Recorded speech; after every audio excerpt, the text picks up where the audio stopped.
friends, and welcome to this video. Today we're talking about my 2022 TBR, and this only includes the books that I actually have or have ordered that will be coming in the month of December.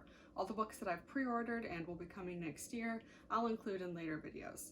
So the first book that I have that is arriving in December is the Book of Magic, which is a part of the Practical Magic series.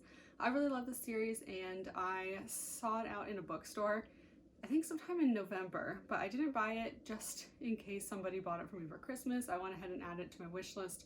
I always try in November and December not to buy myself too many things that perhaps other people would buy. But no one bought it, so I bought it for myself. I got an Amazon gift card and I used that to buy it, and it should be coming hopefully tomorrow, but I really wanted to film this video today. All the other books that I have are pre-orders, so they'll be coming later in the year. The next category is books that I am currently reading. The first is Ink Death. I am listening to this in audiobook. I think I'm a couple hours in. I just started it a few days ago. This is the third book in the Ink Heart trilogy. For those who don't know, basically what happens is our main character's dad can read characters out of books, but there's usually an exchange. So something goes out and something goes in, and so you kind of follow this character as she also discovers that she has this magical ability, and they get sucked into a book world. It's really interesting, and for people who love books, I do recommend the series. I feel like it is a little bit on the younger side, but definitely still readable as an adult. I do think, however, if I read it as a teenager, I probably would have rated it higher for the previous two books in this series. Trying to figure out where I'm going to stack these. I should have gotten a second table. The next book is Crooked Kingdom. I think like 100 pages into it. A little over 100 pages into it. This is the second book in the Six of Crows duology. Everybody really loves Six of Crows, and like I sort of get it, but it's not my favorite book in the world, if I'm being honest. Don't come for me. I like it, but like it wasn't a 5-star for me. I think I rated it like a 3.5. It's very slow in the beginning. It takes a while to get into the action, and for those who don't know, it is a heist story, which I think just isn't my preference. I don't know that I've ever really looked for books that involve heists. It's just not my thing, so that's probably why. And then there's a lot of character development and a lot of learning the characters' stories, and there's a lot of characters, and each chapter usually follows a different character, which is interesting, but it can make it a little confusing in the beginning and just feel very slow as you're getting caught up with all of the characters' backstories. I feel like in this book, I don't want to say it's faster paced, but because you already know the background stories, you're getting into the action a little bit faster, which is nice.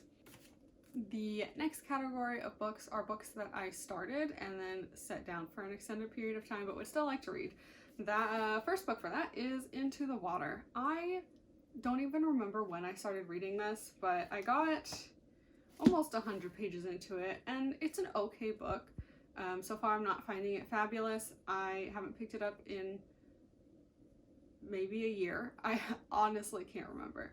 And I think I picked it up when I was starting to get into a really bad reading slump, so I ended up picking up some other books and started reading those, and then just kind of forgot about this. So I'm hoping at some point I'll pick this back up. I don't know if I'll need to start from the beginning or if I'll be able to remember what happened in the first almost 100 pages, so we'll see.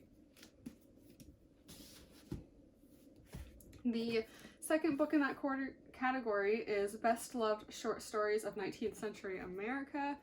This was actually one of my mom's like textbooks in college or something, and she held on to it. She was gonna toss it, and I said, no, let me read it, because in high school I was really into short stories. We had a whole curriculum, and I actually really enjoyed it, so I wanted to read this.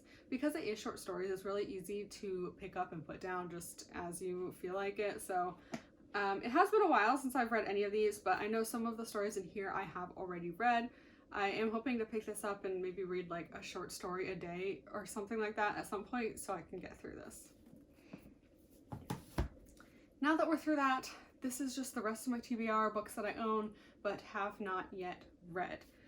So the first book is The King of Scars. This again is in the Grishaverse trilogy, or not trilogy, Grishaverse, just in that world. I heard from one of my friends that why can I not remember the name of the series?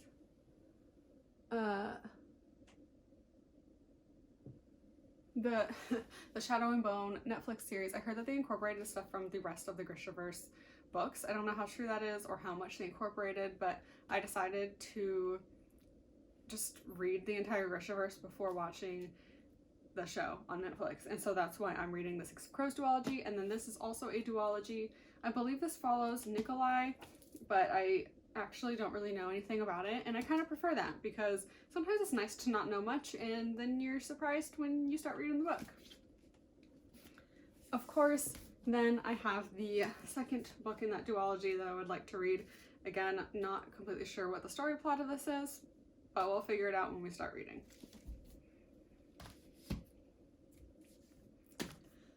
The next book is Bristinger. I've never read the Aragon series, so I've read the first 2 books. I believe this is the 3rd book, and they're okay.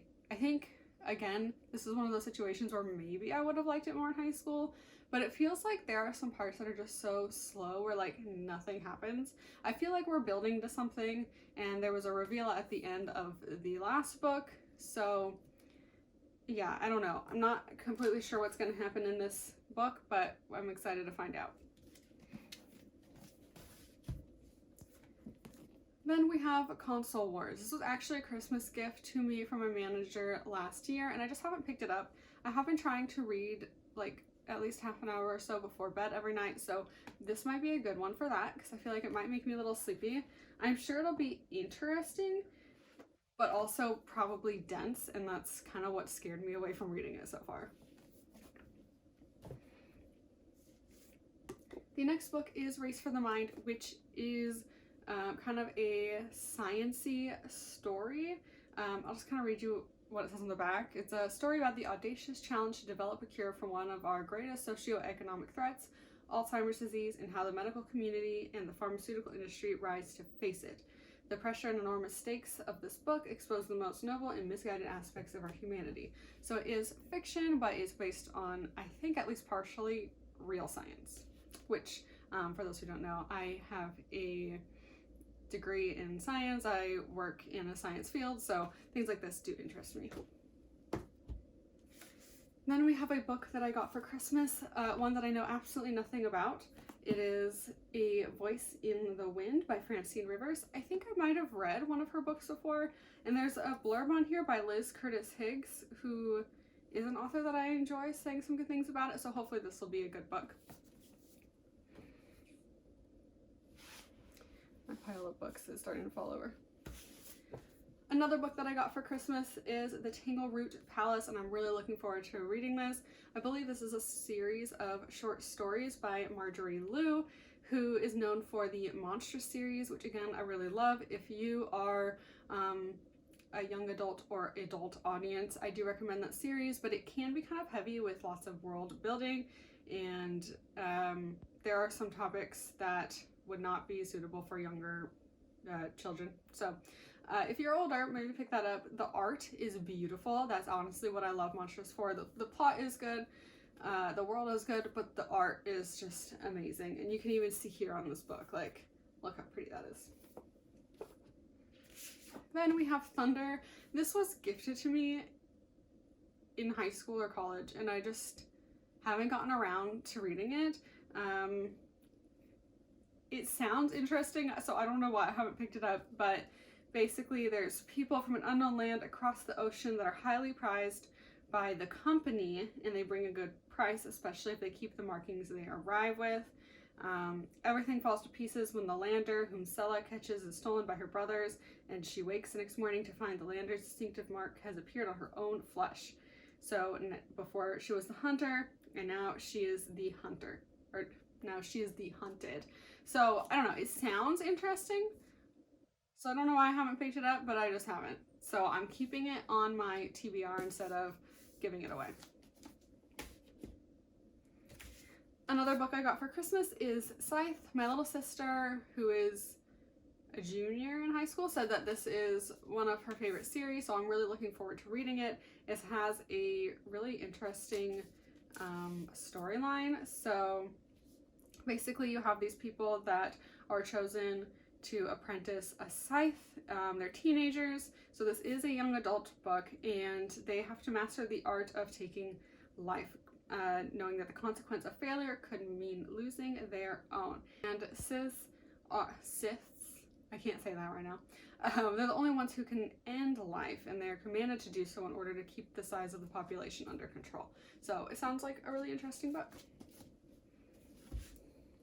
Then we have The Lost Causes of Bleak Creek. This is a book that I've had for a little while. This is done by Rhett and Link from Good Mythical Morning, if you know that show on YouTube. So that is part of, well, that is why I picked it up. It's interesting to read it, but we'll see how good it is. Another book I got for Christmas is The House in the Cerulean Sea. I don't actually know a whole lot about this, but I know everybody's raving about it and says it's really good. Again, my sister said it was really good, and I actually gifted it to her for her birthday this year, but I haven't read it, but she said it was good, so I'm sure I'll enjoy it. Then we have Middle Game, which I picked up because Books and Lala loves it, and this just kind of like looks like my aesthetic. And okay, I say that, I feel like I have two different aesthetics. I have my like dark black, I don't want to say gothic, maybe like dark academia sort of vibe and aesthetic, and then I have my like bright pastel pink vibe. It's like two different personalities. I don't know. Anyway, it's also by Shauna McGuire, who is an author that I love, so I'm looking forward to picking this up. And the last book we have is Winnie the Pooh. This is a book written in Latin, and I'm a little scared to start reading it now. I took a year of Latin in college, and I bought this after college hoping to read it within a year, and I never did.